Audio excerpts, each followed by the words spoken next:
Assalamualaikum warahmatullahi wabarakatuh. Selamat berjumpa kembali ya para pejuang cuan dan pejuang sangkutors.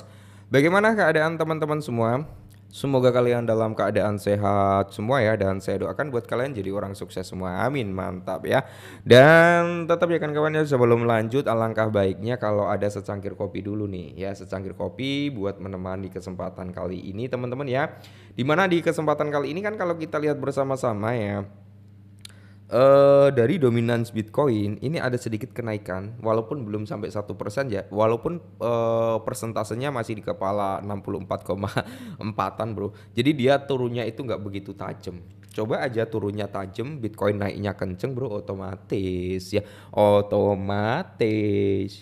otomatis apa? Altcoin bakal reborn ya, seperti itu. Cuman kan kalau kita lihat saat ini kita berharap ya bro ya untuk Bitcoin dominance segera sampai palung Mariana ya. Tapi kalau memang teman-teman itu berharap Bitcoin dominance biar naik dulu lah sampai di kepala 70 gitu kan, biar altcoin tambah rontok saya bisa masuk. Ya nggak masalah bro, berarti kalian memiliki planning yang cukup bagus. Kenapa? Karena kalian memiliki mental baja gitu ya. Ya berharap Bitcoin dominance-nya itu naik dulu ya kan. Terus price-nya altcoin itu biar hancur banget baru kalian masuk. Itu mental kalian mental baja bro ya. Tapi sebagian orang itu akan menjadi apa ya, titik balik untuk cut loss malahan gitu ya. Padahal itu momen yang paling bagus untuk hunting token gitu ya. Oke, kali ini bro kita ada rekomendasi ya, nanti kalian disclaimer dulu ya, disclaimer dulu. Top 5 altcoin yang memiliki prospek atau memiliki potensi cukup bagus di tahun 2025 untuk menyambut bull run. Oke, apa aja? Kita langsung bahas satu per satu. Nah, untuk token pertama itu ada Akas Network atau AKT, bro ya. Oke, sebelum lanjut kita lihat dari segi marketnya dulu. Oke, sebelum kita membahas tentang utilitasnya. Nah, untuk marketnya dia udah ada di Coinbase, Upbit, Get.io, KuCoin ya, HTE, Crypto.com. Nah, dia belum masuk Bybit nih kayaknya ya. Bybit kayaknya belum. Bybit belum. Terus mana ya? OKX juga belum ya. Bybit, OKX dia belum bro ya. Binance juga belum ya. Jadi masih ada prospek atau kemungkinan dia bisa masuk ke Binance. Pasti harganya bisa grow up nanti ya. Nah, di sini kalau kita lihat dari segi market cap-nya dia under 500 jutaan ya, masih di 263 jutaan. Terus kalau kita lihat dari maksimal supply, sebenarnya maksimal supply-nya nggak begitu banyak ya, 388,5 juta AKT. Harganya di area 1,6 dolaran. Nah, apa sih utilitas daripada AKT ini? Jadi token Akas Network ini atau AKT itu memiliki beberapa utilitas ya bro ya. Dalam ekosistem Akas ini yang merupakan apa? Jaringan komputasi ya, jaringan komputasi cloud terdesentralisasi. Nah, jadi itu yang pertama bro, pembayaran layar cloud ya, itu utilitas daripada si AKT ini ya.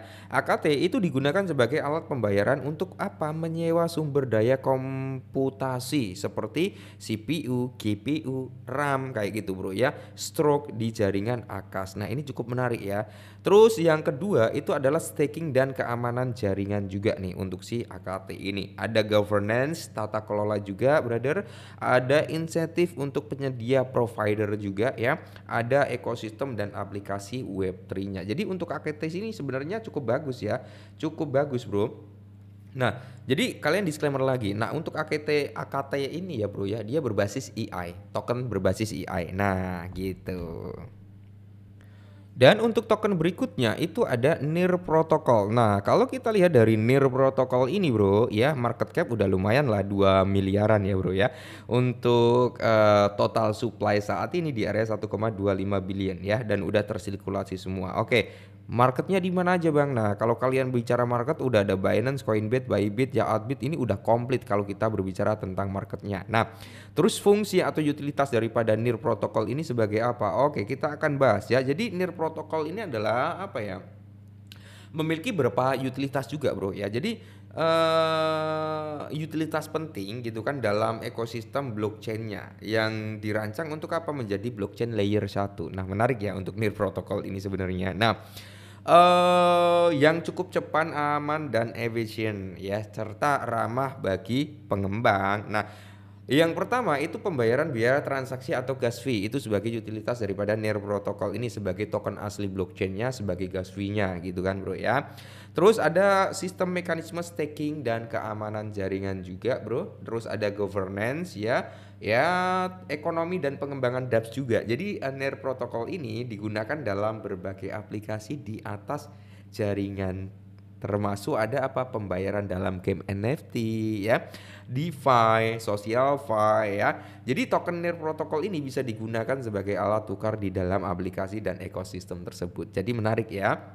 Nah, sebagai pendanaan ekosistem juga nih. Nah, itu adalah beberapa fungsi atau utility daripada si token NIR protokol ini. Oke.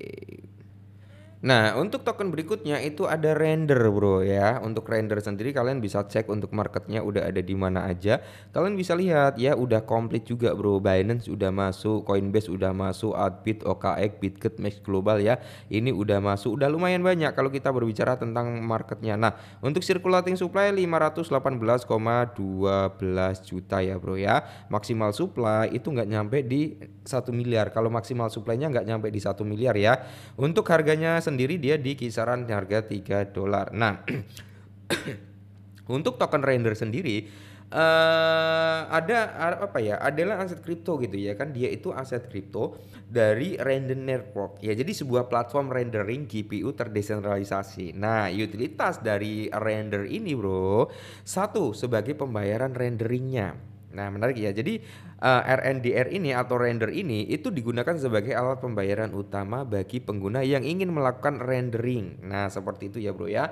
Yang fungsi daripada RNDR ini yang berikutnya atau token render ini sebagai inisiatif untuk penyedia GPU juga, Bro.